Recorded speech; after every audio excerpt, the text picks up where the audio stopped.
bienvenue à la présentation de la mention droit de la santé du master. Vous verrez que parmi donc, les participants, vous avez mes étudiants actuellement en master droit et politique de santé qui ont également suivi le master 1 droit de la santé, avec lesquels je vous laisserai discuter à la fin, à la toute fin de notre échange. Donc, vous avez Marine Daniel qui est ici, et puis en principe, vous aurez aussi Sarah. Voilà. Et ce sera par la suite, à la fin de cet échange. Alors, d'abord, je voulais vous présenter en quelques phrases, pour ne pas être trop longue, le droit de la santé et surtout, en fait, l'importance du droit de la santé dans nos vies. Alors, bien évidemment, la porte d'entrée en général que vous avez eue avec le droit de la santé, c'est soit pour les administrativistes en deuxième année de droit en licence 2 via la responsabilité hospitalière, la fameuse responsabilité de l'hôpital, quand on parle des jurisprudences, des patients qui vont subir des accidents médicaux au sein des établissements publics de santé, qu'on cherche les règles d'engagement de la responsabilité de l'hôpital. C'est un peu comme ça qu'on commence le droit de la santé. Pour les civilistes, c'est la même chose. On peut établir un parallèle, puisque en matière de responsabilité civile, vous étudiez également la responsabilité des médecins, la responsabilité du médecin à l'égard de son patient. Donc, c'est la première, finalement, sensibilisation, la première approche que vous avez avec le droit de la santé, c'est souvent sous l'angle de la responsabilité. Mais alors, en réalité, le droit de la santé est bien plus large que le champ de la responsabilité de ces acteurs. Il est bien plus large et vous le savez aujourd'hui, il est dans notre quotidien. Alors, bien évidemment, avec la crise sanitaire que nous vivons aujourd'hui, le législateur, nous sommes des juristes, a été amené à modifier l'état du droit et il a créé donc un nouvel état du droit, l'état d'urgence sanitaire. Donc, c'est effectivement un état spécifique qui porte encore atteinte à un certain nombre de libertés, de nos libertés, et qui restreint considérablement nos libertés. Donc, on est amené effectivement à connaître du droit de la santé dans ce cadre-là, que ce soit au niveau de l'état d'urgence sanitaire, que ce soit également au niveau des décisions que le juge peut prendre à l'occasion de l'état d'urgence sanitaire. Vous le savez, il a été beaucoup saisi, le juge, beaucoup saisi, notamment le juge administratif, pour essayer justement de réguler un peu les décisions administratives qui sont prises et qui sont, pour certaines, particulièrement attentatoires à nos libertés. Alors, la crise sanitaire, elle pose d'autres questions qui existaient, qui préexistaient à celle-ci, mais qui ont on va dire, une connotation plus importante aujourd'hui. C'est par exemple la place de l'expertise scientifique. De tout temps, l'expert en droit de la santé a été essentiel. Pour les juges, un juge ne peut pas statuer en matière de responsabilité sans avoir recours à une expertise, ce qu'on appelle l'expertise médicale. Aujourd'hui, l'expertise scientifique, elle guide les décisions politiques. Elle est essentielle dans notre crise sanitaire. Donc, l'expertise scientifique, ça fait partie du droit de la santé également. Au-delà de ça, on a également des questions éthiques qui apparaissent, le tri des patients. Alors, ce fameux tri des patients, qui a toujours existé en matière de médecine de guerre, qui s'est posé il y a quelques mois, qui va se poser de nouveau aujourd'hui aux médecins, qui soulève des problèmes éthiques. Et là encore, le droit de la santé permet de se questionner, de s'interroger, d'interroger l'éthique, finalement de dépasser le cadre des règles juridiques pour savoir ce qu'il faut faire face à une situation donnée pour laquelle, en fait, le droit n'a pas toujours de réponse. Donc, dans la mention droit de la santé, vous avez l'initiation à la bioéthique, l'initiation à l'éthique également, que ce soit au niveau du master 1 ou du master 2. Alors, mais je voudrais aussi vous évoquer le droit de la santé en dehors de la crise sanitaire, parce que ça nous permet en fait de nous échapper un peu de cette crise. Le droit de la santé, c'est aussi, il existe en dehors de la crise sanitaire, bien évidemment. Alors, vous le savez, l'actualité récente le montre encore. À l'occasion de l'affaire du Mediator, l'entreprise pharmaceutique a été condamnée. L'Agence nationale de sécurité du médicament a également été condamnée. Donc, là encore, c'est du droit de la santé, c'est de la responsabilité pénale. Mais le droit de la santé, il est également, au jour d'aujourd'hui, devant les assemblées. Pourquoi ? Parce que devant les deux assemblées, on a en débat un projet de loi sur la révision des lois bioéthiques, depuis maintenant presque plus d'une année. Et qui dit révision des lois bioéthiques dit nouveau questionnement sur la procréation médicalement assistée, sur le don d'organes, sur la recherche sur l'embryon. Donc là encore, c'est du droit de la santé. Au-delà, là encore, de ce texte qui est en cours de débat devant les assemblées, On a également devant l'Assemblée nationale aujourd'hui une proposition de loi qui a été déposée en janvier dernier, donc de façon très récente, sur l'accompagnement de la fin de vie et sur la possible légalisation de l'aide médicale, l'aide donc à mourir, médicalisée à mourir, l'euthanasie. Là encore, ce sont une proposition de loi qui va être de nouveau débattue, qui revient régulièrement, cette question de la fin de vie qui revient régulièrement dans nos médias et qui fait partie donc des questions qu'on aborde en droit de la santé. Alors, je pense qu'on voit facilement que le droit de la santé est partout, finalement. Il est partout. Il est également, c'est un questionnement qu'on peut se poser dans notre vie quotidienne quand on cherche à avoir accès à un médecin spécialiste. Voilà, parce que vous savez très bien que l'accès aux soins, il est parfois limité, qu'il existe de nombreuses inégalités territoriales en la matière, et que là encore, il y a des mesures qui sont prises, mais qui ne répondent pas forcément à tous les besoins. Donc, ce master, enfin, cette mention de master, finalement, elle répond un peu, elle cherche à répondre à toutes ces questions-là, elle cherche à vous interroger sur tous ces problèmes de société. Ces problèmes de société qui ont un retentissement sanitaire. Alors, pas simplement un retentissement sanitaire, mais bien sanitaire entendu au sens large, mais également médico-social. C'est-à-dire qu'on aborde également la place des personnes âgées, la prise en charge des personnes âgées, mais également des personnes handicapées. Donc, on a aussi tout cet aspect médico-social. Donc, ça, c'était un petit peu pour la présentation et l'attrait qu'on peut avoir du droit de la santé et cette omniprésence du droit de la santé. Alors, au-delà de cette omniprésence du droit de la santé, la mention droit de la santé de l'Université de Lille, elle a un certain historique. L'historique est le suivant, c'est qu'à l'origine, à l'université, donc à l'époque Lille 2, droit et santé, on avait un DESS. Un DESS, droit et politique de santé, déjà. Donc, bien évidemment, c'était un temps bien ancien, mais que j'ai connu. Et ce DSS s'est transformé ensuite en master. Et donc, on avait simplement un master 2.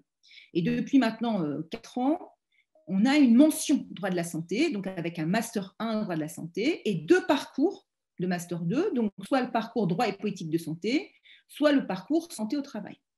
Donc, il y a un certain, forcément, quand je vous parle un petit peu de ce master et de son antériorité, c'est bien évidemment, on a beaucoup de recul sur ce qu'on a pu faire dans ce master, peut-être moins au niveau du cursus complet master 1, master 2, mais ça commence quand même.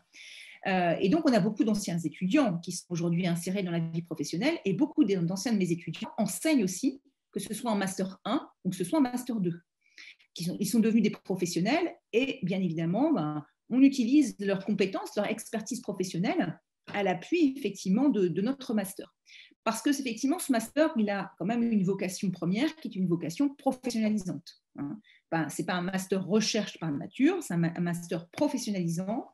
Donc, qui poursuit cet objectif-là avec une part belle à des interventions de professionnels. Donc, ça, c'était un des éléments. Autre élément sur lequel je voudrais revenir, au-delà de l'antériorité du master, c'est le caractère interdisciplinaire. Parce que vous vous posez sans doute la question, le droit de la santé, c'est une matière forcément interdisciplinaire. Ça veut dire que vous aurez des matières juridiques, droit public, droit privé, également de la science politique, parce qu'on ne peut pas faire de droit de la santé sans évoquer les politiques de santé. Donc, il y a également, bien évidemment, de la science politique. Également des aspects économiques, parce que là encore, l'économie de la santé est un élément important. On ne peut pas évoquer que les questions institutionnelles ou les questions de responsabilité. Il y a également la question du financeur du système de santé. Donc, ça interroge bien évidemment l'économie de la santé. Et puis, comme je l'ai dit tout à l'heure, des questionnements éthiques, où là, on a des matières spécifiques comme la bioéthique, par exemple. Donc, c'est vraiment un master interdisciplinaire. Et il est construit de cette façon-là, que ce soit au niveau du master 1 ou du master 2, vous avez systématiquement des enseignements de droit public, des enseignements de droit privé, des enseignements de politique publique, des enseignements d'économie de la santé. Bon. Alors, pourquoi faire derrière? Parce que l'objectif, bien évidemment, c'est l'insertion professionnelle, je viens de le dire. Quel est l'objectif? C'est de vous insérer professionnellement. Alors, quelles sont les différentes possibilités si on regarde un petit peu ce qu'ont pu faire nos étudiants par le passé? Alors, moi, je suis une publiciste, je suis professeure de droit public, administrativiste, spécialiste de droit de la santé, longtemps directrice de l'Institut de préparation à l'administration générale. Donc forcément, mon regard se tourne toujours, et la construction de mes maquettes s'est tournée essentiellement vers le secteur public. L'insertion dans le secteur public, c'est-à-dire avec deux voies, la voie du concours, la voie du concours donc de directeur d'hôpital, de directeur d'établissement sanitaire, social, médico-social, c'est-à-dire directeur d'EHPAD, maison de retraite, pour faire simple, dans foyer pour personnes handicapées, par exemple, attaché d'administration hospitalière au sein des établissements de santé publics, ou encore IAS, inspecteur de l'action sanitaire et sociale au sein des agences régionales de santé. Donc ça, ce sont des concours, effectivement, auxquels on prépare, puisque vous avez dans vos enseignements de Master 1 et de Master 2 des modules consacrés à la note de synthèse. Et la note de synthèse, c'est toujours une épreuve assez difficile à laquelle les candidats ne sont pas toujours préparés, des concours. Alors, au-delà des concours, et par le phénomène que nous subissons quand même, qui est le phénomène de contractualisation de la fonction publique, on a également des possibilités de recrutement directement par contrat. Alors, de plus en plus, directement par contrat, dans les structures publiques. Là encore, donc c'est une possibilité. Donc, on a beaucoup d'anciens étudiants qui sont contractuels ou qui ont décroché des concours, par exemple, au CHU de Lille, puisque c'est un employeur important, bien évidemment, le centre hospitalier universitaire. Ça, c'est pour vous donner un exemple. Et puis, au-delà, en fait, du secteur, donc ça peut être aussi dans les EHPAD, dans les établissements de personnes âgées dépendantes. Et puis, au-delà du secteur public, il y a le secteur privé. Alors, le secteur privé, c'est le monde associatif. Par exemple, les associations d'usagers. Les associations d'usagers ont besoin de juristes. Ont besoin de juristes puisque depuis les années 2000, depuis le début des années 2000, on a une législation qui s'est considérablement renforcée sur les droits des usagers. Et donc, pour faire valoir ces droits, les associations ont besoin donc de juristes. Donc ça, ce sont des exemples d'insertion. Alors, régulièrement, dans mon parcours de Master 2, cette fois-ci, j'ai souvent quelques étudiants qui se destinent à la carrière d'avocat. C'est possible aussi de passer par ce cursus et de préparer ensuite le concours. On va dire qu'en province, il n'y a pas vraiment de cabinet d'avocats spécialisés en droit de la santé, mais il existe quand même des avocats dont l'activité est en partie consacrée au droit de la santé. Les cabinets en fait, d'avocats spécialisés en droit de la santé, uniquement droit de la santé, se trouvent plutôt à Paris. Mais vous avez quand même sur le marché lillois quelques avocats qui ont une spécialité en droit de la santé parmi d'autres spécialités. Donc ça, c'est aussi une voie possible. Alors, pour se professionnaliser, forcément, vous avez affaire à des professionnels, donc pas simplement à des universitaires. Vous avez également beaucoup d'interventions professionnelles. Et puis, vous avez des stages. Donc, un stage de 15 jours au niveau du Master 1. Vous vous doutez bien que l'an passé, comme cette année, un stage de 15 jours en Master 1, c'est difficile à trouver. En revanche, en Master 2, et mes étudiantes pourront vous le confirmer par la suite, mais en Master 2, vous avez un stage d'au moins 8 semaines. Et c'est plutôt bien parti, même très très bien parti pour les étudiants du Master 2 droit et politique de santé, en tout cas pour le parcours que je connais le mieux, parce qu'ils ont quasiment tous un stage, et un stage long, ou plusieurs stages. Donc on peut dire que les acteurs de terrain et tous les partenaires avec lesquels on travaille jouent le jeu et prennent bien les étudiants en stage long au niveau des Master 2. Donc on va dire que quand même on est un peu soulagé. Après les difficultés qu'on a pu rencontrer pendant le Master 1, on va dire que voilà, l'avenir est plutôt prometteur pour les stages en Master 2, ça se passe plutôt bien. Donc voilà les grandes lignes dont je voulais vous faire part. J'ai noté quelques éléments quand même pour vous présenter le Master. Maintenant, bien évidemment, l'important, c'est l'échange, donc vous pouvez me poser toutes les questions que vous souhaitez me poser. C'est le moment ou jamais. Toutes les questions sont intéressantes. Il n'y a pas de questions bêtes, comme j'ai envie de dire. Je préfère que vous me posiez les questions directement. En plus, ça permet d'informer et de répondre à l'ensemble de la collectivité. Alors, peut-être encore une précision. Une précision quand même. Plus de 290 candidatures pour la mention droit de la santé l'an passé. Je lis les lettres de motivation. D'accord, je les ouvre toutes et je les lis. Donc, prenez quand même la peine de bien rédiger votre lettre de motivation. Prenez la peine de bien rédiger votre lettre de motivation. Si vous expliquez-moi pourquoi vous êtes intéressé par la sphère sanitaire. Voilà. Pourquoi vous êtes intéressé par le domaine de la santé? C'est vrai que si vous avez l'occasion de suivre un professionnel de santé ou d'avoir eu un petit stage d'observation avec un professionnel de santé, vous m'en faites part.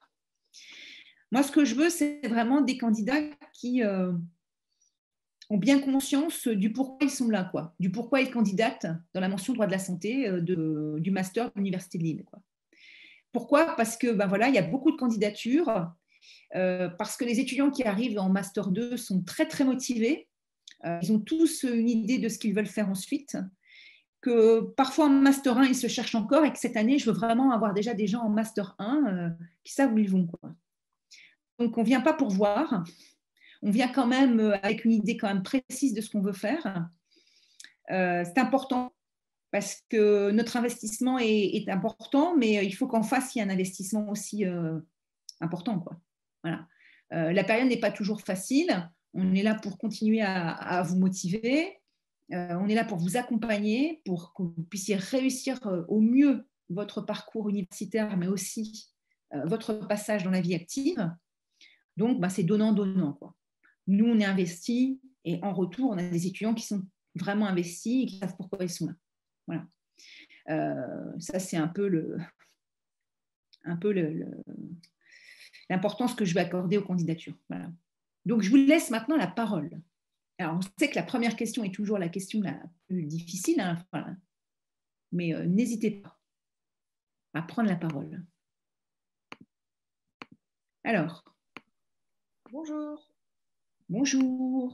Et juste une petite question. Il y a combien de places en tout pour le M1? Alors, pour le M1, il y a 35 places. D'accord. Maximum. Et pour le M2? C'est un Violaine, hein. Violaine est là qui veille. Oui, c'est bien ça. 35 places pour le M1. Voilà. Merci. Alors bon, après, il y a beaucoup de candidatures, mais il faut quand même aussi vous rassurer, il y a beaucoup de candidatures d'étudiants qui font de multiples candidatures, c'est-à-dire qui vont candidater aussi près de chez eux, hein. Moi, je travaille forcément en collaboration, je connais bien mes collègues en France en droit de la santé, puisque ça fait partie du même réseau de recherche. Donc, Marie-Laure Monquier-Angers à Rennes, donc il y a des candidats qui candidatent de Rennes, mais qui sont plutôt de Rennes. J'ai bien évidemment également mes collègues de Toulouse, voilà. Ça peut être également Aix-Marseille ou forcément Paris 5 qui est un gros pôle droit de la santé. Voilà, donc forcément j'ai des étudiants qui viennent de là-bas et qui candidatent quand même chez moi. Bon, et s'ils sont pris aux deux endroits, ils vont rester chez eux, quoi, globalement. Hein, donc il faut voir ça aussi. Nous, on a quand même un afflux considérable de candidatures pour lesquelles, effectivement, on prend le temps de lire ces candidatures, mais au final, ils ne viennent pas chez nous, quoi. Voilà. Bon. Donc, il ne faut pas non plus être trop inquiet avec le nombre de candidats, hein. Après, on a une liste, je vais fonctionner comme l'an passé, on avait fonctionné avec Mme Sander. J'ai une liste de complémentaires que j'ouvrirai assez rapidement. Voilà. Bonjour madame. Bonjour. Dans la lettre de motivation, est-ce que on peut vous expliquer notre expérience personnelle? Bien Parce sûr. que c'est des expériences personnelles qui m'ont mené à m'intéresser au droit de la santé. Donc, je vous l'explique. Bien sûr. Bien sûr. J'avais un doute. Bien sûr, non, mais vous m'expliquez voilà, pourquoi vous êtes là, pourquoi vous candidatez à la mention droit de la santé. Ça peut être bien évidemment une expérience personnelle, bien sûr. Bonjour madame, moi j'aurais une question.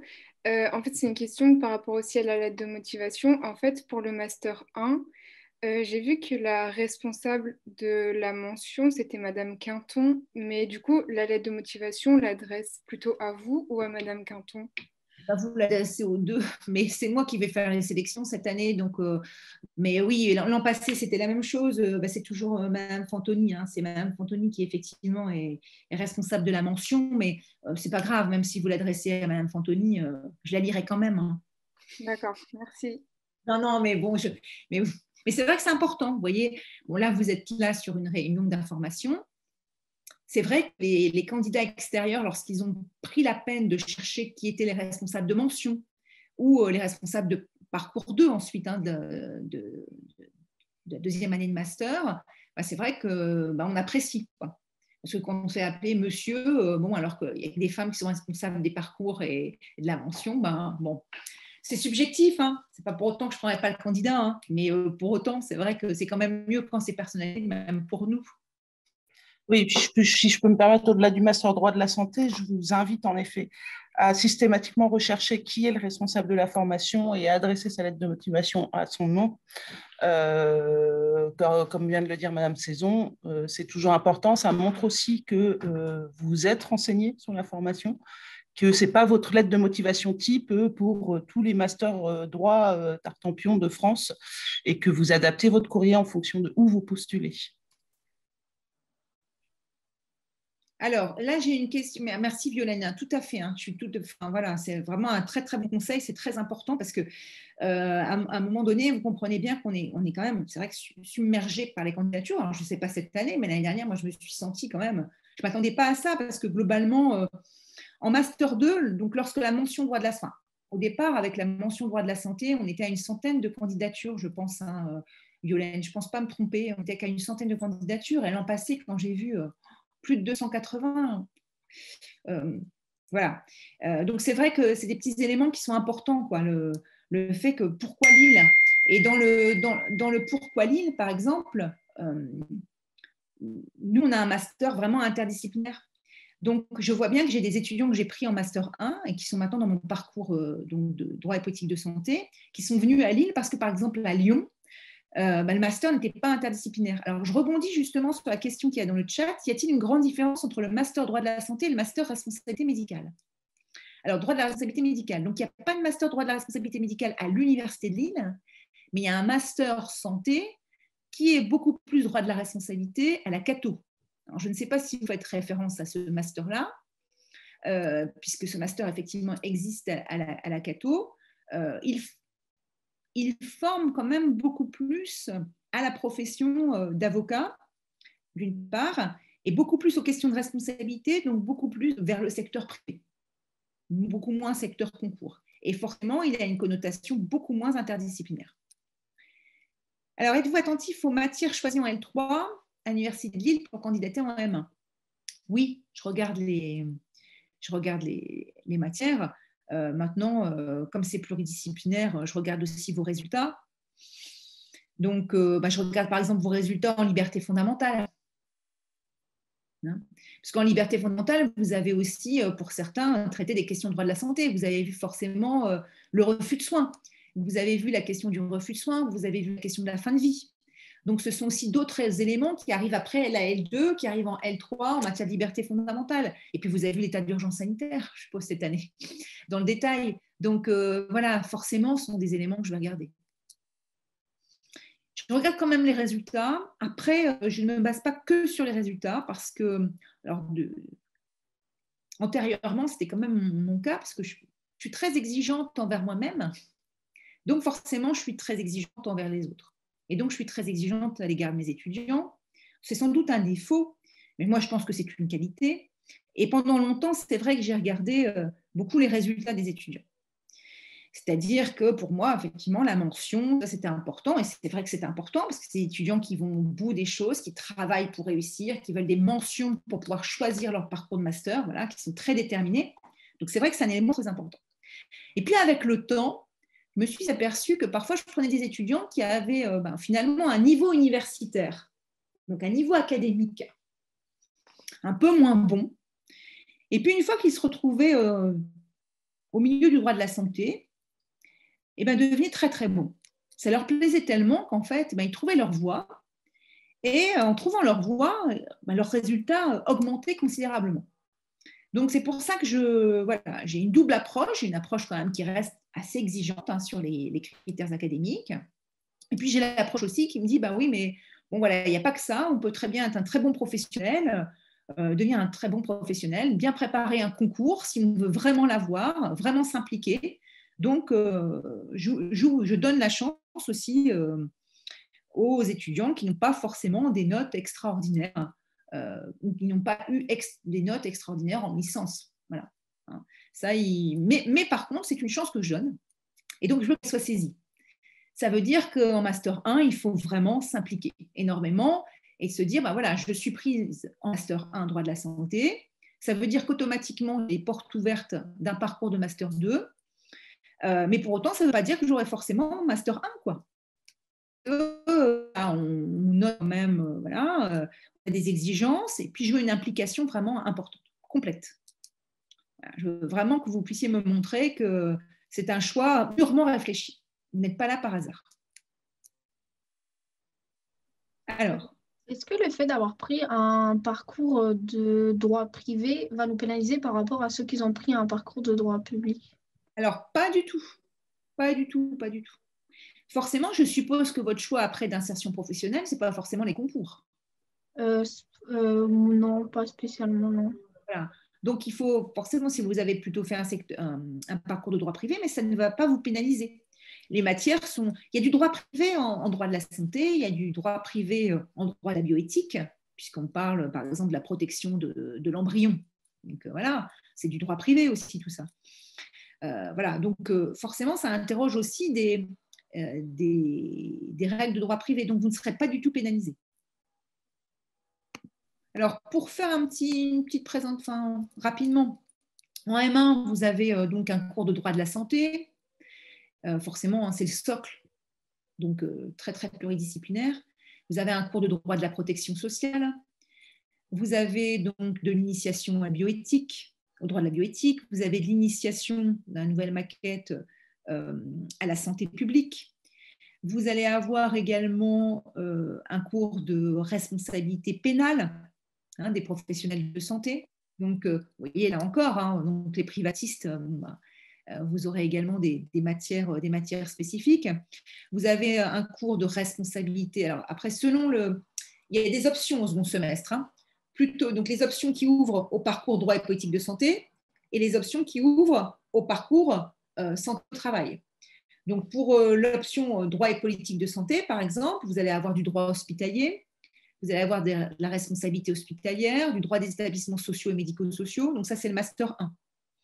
Et puis, ensuite, forcément, ce sont les matières qui vont être approfondies en Master 2, hein, que vous retrouverez en Master 2, pour balayer un petit peu les choses, pour vous faire un peu une présentation. Donc, vous avez des matières de droit public, de droit privé, d'économie.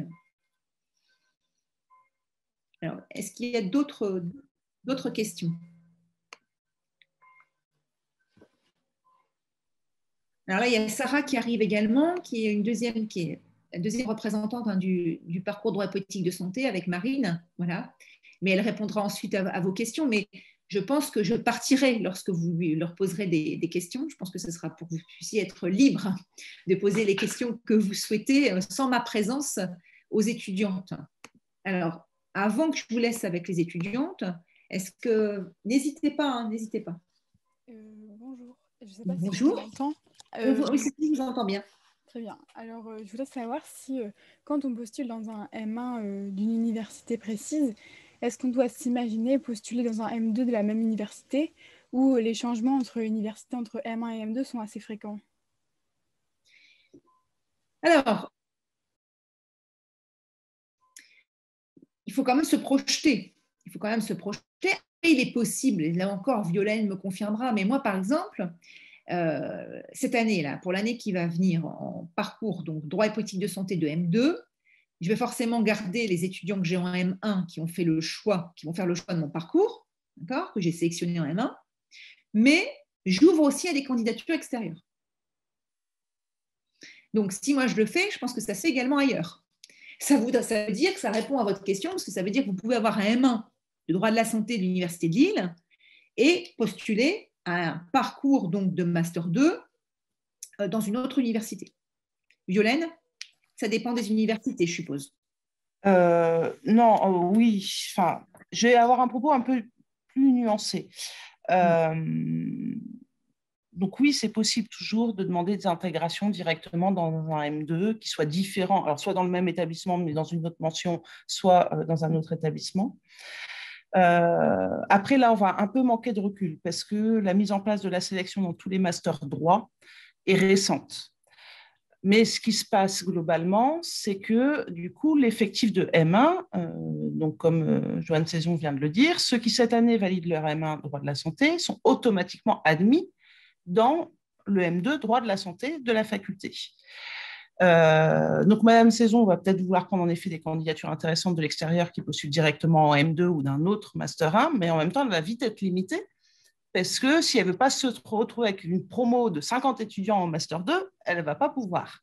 Or, la qualité aussi de votre formation au niveau Master 2, c'est le fait aussi d'avoir un effectif plus réduit. Donc, dans l'absolu, rien ne l'empêche, mais les places, à mon avis, sont beaucoup plus restreintes. C'est ça. Mais voilà, manque de visibilité encore, on n'a pas assez encore d'expérience de recul sur ces mouvements entre M1 et M2, mais je pense qu'à terme, c'est quelque chose qui va s'amenuire et parce que de fait, on ne pourra pas absorber en M2 des gens qui viennent d'ailleurs parce qu'on absorbe déjà ceux qui sont dans le M. Oui, c'est ça, tout à fait. Moi, je suis d'accord tout à fait avec cette analyse-là parce que là, donc, on est parti à 34, je crois, dans la mention droit de la santé, ou 35 ou 34, enfin, peu importe. Je pense que dans la mention, dans mon parcours, par exemple, l'année prochaine, il y aura à peu près 18 déjà qui vont rester, plus des étudiants qui sont en master administration publique de l'IPAG, mais qui ont pris la spécialité sanitaire et sociale. Donc, il y en a 5, 3 ou 4. Ça fait 23. Alors, selon les années, j'ai déjà eu des promotions à 35. Hein. C'est arrivé 2 ou 3 fois, 35 et 31. Franchement, j'aimerais bien ne pas recommencer d'avoir des promotions de Master 2 à 35 ou 31. C'est beaucoup trop en termes de suivi de stage, c'est beaucoup trop en termes de suivi de mémoire, puisque dans mon Master 2, il y a un mémoire de recherche qui permet de compléter votre formation et sur un point précis en droit de la santé. Donc, honnêtement, l'idéal en Master 2, c'est d'avoir, pour bien gérer sa promotion, c'est entre 20 et 25. 25, c'est déjà pas mal, mais c'est l'idéal. On n'arrive jamais à avoir un nombre idéal, hein. Ça n'existe jamais, puisqu'en fait, on n'est jamais sûr des mouvements. Mais là, j'aurai un peu plus de visibilité, parce que c'est vrai que je vais avoir automatiquement mes étudiants de M1 qui ont leur place réservée. Je vais avoir mes étudiants de l'IPAG, spécialité sanitaire et sociale, qui ont quelque part leur place réservée aussi, parce que ça s'inscrit dans le même continuité. Et puis, je vais avoir une marge, à mon avis, je vais avoir une marge de, je ne sais pas moi, 5 peut-être 5 candidats extérieurs. Voilà, c'est pas beaucoup, quoi. Mais ça me laisse quand même 5 candidats extérieurs. Moi, j'aime bien aussi, parce que, bon, ça donne aussi, ça redynamise par une promotion, voilà. Mais pour l'instant, effectivement, ce sera quand même un nombre très faible. Donc, vous imaginez, je pense que la même réponse serait faite ailleurs, quoi. Les places ensuite sont rares, les places libérées sont rares entre le Master 1 et le Master 2.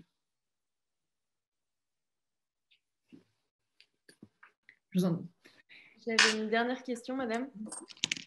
Alors, en fait, là, en ce moment, je suis en stage au CHU.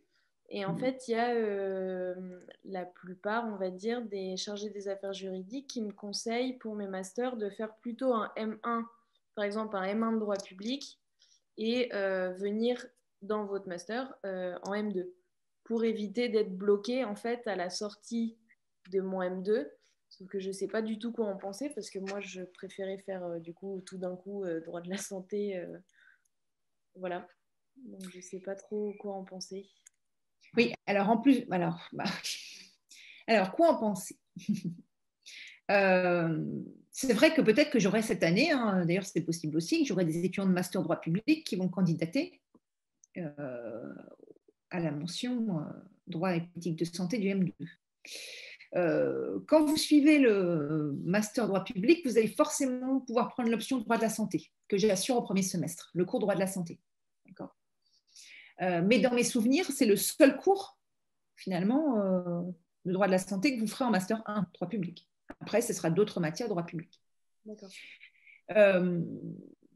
Je trouve ça un peu dommage si vous êtes sûr, si déjà vous avez un stage au CHU, maintenant, ce qui est déjà une belle expérience, qui est plutôt un plus.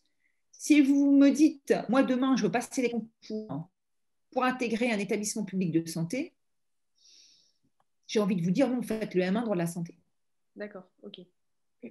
Ou à la limite, j'aurais plutôt dit, faites le M1 administration publique de l'IPAG pour faire de la prépa concours, en plus, faire la spécialité sanitaire et sociale, et puis donc avoir le même tronc commun en second semestre, vous voyez, que le M1 santé. Ouais, j'avais vu. Voilà. Ils ont des cours en commun avec nous en plus. Voilà, c'est ça. Pas mal. Ils ont les cours en commun, mais alors tout second semestre en fait. Donc droit hospitalier.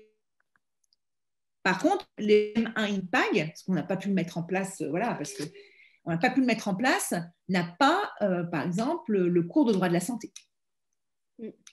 Donc, vous aurez des matières spécialisées au second semestre, droit hospitalier, tout ça, mais vous n'aurez pas le cours global de droit de la santé. D'accord, ok. Mais j'ai plutôt envie de vous dire, si vraiment vous voulez faire ça, faire le master droit public pour faire des finances, tout ça, sauf si vous voulez faire ce choix-là de matière pour les concours, quoi. Après, c'est stratégie aussi. Ça dépend, voilà. Regardez, vous voulez passer des concours? Pour l'instant, je suis un peu indécise, mais... Il va falloir cheminer. Mais c'est ça, en fait. Il faut voir un peu les choses comme ça, parce qu'effectivement, le master droit public, en fait, nous, on n'est pas rattaché au master droit public. Donc, en principe, je peux prendre des candidats, mais pour l'instant, je ne l'ai pas anticipé, ça. Vous voyez, je dis bien, je prends les étudiants de mon M1, forcément, c'est obligatoire. Je prends les étudiants du M1 administration publique, sanitaire et sociale, mais je n'ai pas idée du tout qu'il y aura des candidats en M1 droit public, peut-être, et ça va restreindre encore plus, quoi, hein. Et c'est vrai qu'on va éviter, il est hors de question d'avoir une promotion à 30 en M2, quoi. D'accord. Donc il faut quand même réfléchir à ce que vous voulez faire ensuite, quoi. Et bien comparer les maquettes. Si je peux me permettre, Madame Saison, si on peut t'aiguiller, Susan, c'est de te dire que des étudiants qui ont redoublé, qui étaient en M1 public et qui ont redoublé dans notre M1 spécialisé, il y en avait 3.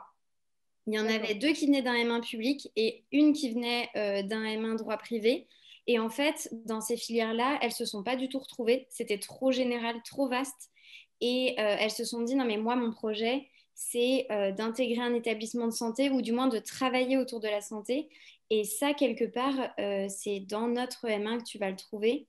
Le vrai avantage aussi, c'est que tu n'auras peut-être pas que du droit public, tu vas aussi avoir des notions de droit privé qui sont quand même hyper intéressantes pour savoir comment on répond à un problème de responsabilité médicale, parce que ça va aussi impacter ta pratique de juriste dans un établissement public. De savoir comment ça se passe dans les 2 versants, autant le privé que le public, c'est assez important. Et tu as des profs, alors je ne sais pas s'il y a toujours le chargé de TD, mais il est directeur de son service au CHU de Lille, justement, et lui, on l'a en TD pour la matière de Madame Saison. La matière de Madame Saison, elle ne vaut pas la même chose que si tu es en droit public. Là, tu auras un devoir beaucoup plus conséquent à faire, tu apprends beaucoup plus de choses. Au 2e semestre, tu auras la matière de droit hospitalier. Si tu veux faire les concours, là, pour le coup... Ouais, franchement, si ton idée, même sans forcément passer le concours, si ton idée, c'est de travailler dans un établissement de santé ou autour de la santé, viens en M1 public. Viens en M1 droit de la santé, pardon. D'accord. Carrément. Merci. Tu t'ennuieras pas avec des matières de droit administratif pur ou de droit de la défense et compagnie. D'accord. Bon, il faut vraiment, merci. C'est vrai que c'est tout à fait cela, parce que après, en fait, vous risquez d'avoir quand même un décalage. Par exemple, sur certaines matières comme le droit hospitalier, on fait au niveau du Master 2, on fait plus des exposés parce que vous êtes censé avoir compris la matière déjà au niveau du Master 1. Donc, ça veut dire que si en fait vous arrivez simplement au Master 2, vous êtes vraiment en décalage. Alors, en plus, si vous passez les concours derrière, ce serait vraiment dommage, quoi. Donc, c'est plus du tout. La question se posait, c'est vrai que la question se posait du temps où il n'y avait pas de master 1 droit de la santé. C'est-à-dire, voilà, on pouvait faire un master droit public, on pouvait faire un master droit privé, on pouvait aller à l'IPAG et suivre la spécialité sanitaire et sociale au second semestre. Maintenant, elle se pose moins, quoi. Donc, bon, voilà. Je pense qu'elles vous ont aussi bien aiguillé, quoi. Oui, très bien. Merci. Et vous travaillez là à la direction des affaires juridiques, vous travaillez avec François Lenoir? Oui. J'ai été 2 jours avec François Lenoir et sinon, je suis aux urgences. D'accord, ok. Donc, François Lenoir, qui est un ancien étudiant du Master 1 Administration Générale de l'IPAG, qui ensuite a fait l'ILIS et qui est revenu dans le Master 2, droit et politique de santé, et qui est en thèse aussi, en plus de tout ça. Mais voilà, donc... bon, très bien. Est-ce qu'il y a d'autres questions? Madame, j'ai une dernière question. Je ne sais pas si vous gérez ça, mais je sais qu'il y a, comme un lien entre le master de droit de la santé en Espagne, à Murcia. Parce que l'année dernière, j'avais suivi un cours de droit de la santé bioéthique en espagnol et des profs intervenants de l'Espagne étaient venus et ils nous avaient proposé de venir faire notre Master 2 à Murcia. Et je me posais la question si vous gérez ça vous aussi ou c'est à part. Alors, dans l'ancienne maquette, on avait effectivement un cours commun de droit des patients, de Master 2, qui était un cours commun avec le Master de cyberespace. Violaine, je ne sais pas si vous vous souvenez. Je ne sais il est toujours mutualisé d'ailleurs. C'est toujours le cas. C'est toujours le cas. Il est toujours ouvert à l'Espagne. Oui, alors en fait, je pense que ce à quoi vous faites référence, c'est le Master 2 droit du numérique. Le Master mention droit du numérique, au niveau de la 2e année, il peut être en double diplôme avec l'Université de Murcie, où en effet, ils font leur 2e semestre à Murcie en Espagne en bio-droit. Mais donc, ce n'est pas du tout dans le Master droit de la santé. Mais il n'y a qu'un seul module commun. Et après, ceux qui vont faire en effet leur 2e semestre de M2 à Murcie sont tenus au 1er semestre de suivre le cours droit et obligations, c'est pas celui-là, des personnes malades qui est proposé dans le M2 santé, donc qui est mutualisé avec les M2 numériques qui vont à Murcie au 2e semestre parce qu'il faut qu'ils aient des bases dans cette discipline pour pouvoir suivre les enseignements à Murcie. C'est le cours de Madame Legros? Non. Oui. C'est ça, partagé avec Madame Desjardins et Madame Legros. Oui, c'est ça, avec Valériane Desjardins et puis quelques heures, mais essentiellement par Valériane Desjardins et quelques heures par Madame Legros sur le droit de la mort, ouais, effectivement. C'est ça, ouais. D'accord. Oui, donc c'est pas géré par le master, mais effectivement, il y a un cours simplement commun, quoi. Ouais. Donc, ce n'est pas la même chose, droit du numérique. Par contre, nous, dans le Master 1 droit de la santé, que mes étudiantes actuelles ne connaissent pas parce que c'est de la nouvelle maquette, on a par exemple introduit un cours de droit du numérique en santé. Donc, dans le Master 1, maintenant, il y a un cours de droit du numérique en santé, parce qu'effectivement, un cours en tant que tel, quoi, de 20 heures. Parce qu'effectivement, ce sont des problématiques nouvelles, et donc, c'est des choses qu'on a introduites au fur et à mesure. Le Master 1 et surtout le parcours 2, le Master 2, se sont construits au fur et à mesure des besoins du marché du travail, public comme privé. C'est pour ça qu'on trouve par exemple en Master 2 un cours de gestion des ressources humaines à l'hôpital. Parce qu'on a besoin effectivement de GRH à l'hôpital, on a besoin de former là-dessus, comme on trouve un cours de marché public à l'hôpital. Parce que voilà, là c'est extraordinaire. Par exemple, l'intervenante en marché public à l'hôpital, elle a eu une mutation, un détachement, je ne sais plus quel type. Et elle va recruter, elle a une possibilité d'avoir 2 à 3 stagiaires avec peut-être des contrats derrière à durée indéterminée pour la métropole de Lille, en marché public. Donc, en fait, voilà. Et dans les autres établissements, j'ai dans les anciens étudiants, et vous pourrez demander aux étudiants qui sont présents, à qui je transfère des offres de stage, qui cherchent des stagiaires en marché public. Alors, parmi vous, s'il y a un fou des marchés publics, je sais bien que c'est très particulier, mais s'il y a un publiciste qui s'intéresse vraiment au marché public et qui veut travailler dans la sphère sanitaire, il n'y a pas de souci, des postes, il y en a. Donc, c'est vraiment, enfin voilà, donc ce sont des pépites, ce sont des besoins concrets du secteur professionnel, et en fait, on les a fait remonter dans les maquettes progressivement pour répondre à ces besoins-là. Et puis, on a vraiment un réseau extraordinaire d'anciens. Bon, là, vous voyez, parce que les étudiants sont là, je les remercie d'ailleurs du Master 2, parce qu'elle crée la cohésion aussi du groupe du Master 2. Et après, il y a un réseau d'anciens qui est énorme, parce qu'en fait, tout simplement, les anciens reviennent régulièrement vers nous avec des offres de stage. Ils reviennent dans le cadre de des cours, parce que je les recrute comme enseignants. Voilà, et donc systématiquement, on a des connexions. Donc, on a fait, par exemple, avec les étudiants de Master 1, j'ai fait échanger avec des étudiants qui avaient réussi les concours l'an passé. Donc, les étudiants viennent vous présenter les concours. Vous pouvez retrouver sur YouTube, par exemple, l'année dernière, il y a eu une conférence avec une D3S, une ancienne étudiante qui avait eu le concours, qui est venue présenter son concours et cette fonction-là. Donc, voilà, donc on peut vous mettre en contact avec des étudiants, des anciens étudiants. Voilà, il y a un vrai réseau qui se construit et qui est fidèle. Et ça, c'est la fibre particulière du droit de la santé. Il y a beaucoup d'empathie, beaucoup d'écoute, beaucoup d'échanges, beaucoup d'ouverture d'esprit. En principe.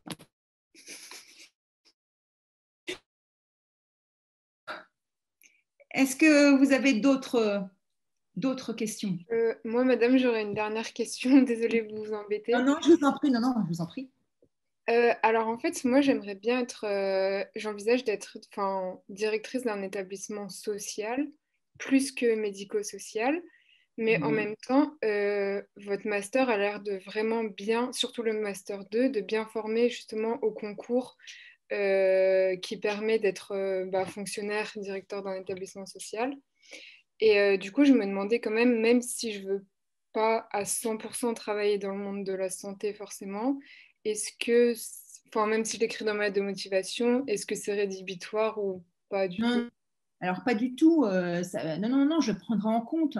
La seule chose, c'est qu'il faut bien que vous ayez conscience que vous allez pouvoir suivre un certain nombre de matières dans le master, mais que pour bien obtenir votre concours, il faudra bien vérifier le programme du concours pour compléter par vous-même tout ce que vous n'aurez pas dans le concours, dans l'offre de master. Vous comprenez? Voilà.